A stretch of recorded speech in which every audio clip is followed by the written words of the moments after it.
পাচ্ছে পাতা খাবো না। জামাই তুমি কি এনেছো? কোন মাছ? আমি এনেছি পাচ্ছে মাছ। আমি পাচ্ছে মাছ খাই না, তোলে তাপ শ্বশুর বাড়ি। বললাম বিয়ে করো, পাচ্ছে মাছ খেয়ে নাও। একটা তো দিয়ে একটা হাত দিয়ে দাও, মজার একটা খাবারে তোমার হাত ভেঙে দিব চিরদিনের জন্য।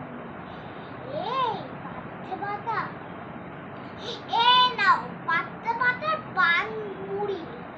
আমি এগুলা খাই না। বললো এগুলা খেতে হয়, সত্যি পারে পুটু হয়। পুটু মানে কি জানো? মাছ, মাছকে পুটু বলেছে।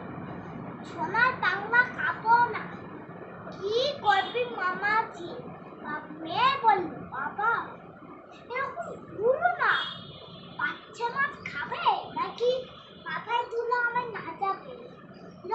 সরি মা, সরি সরি, এই দুধটা খেয়ে নে, নাহলে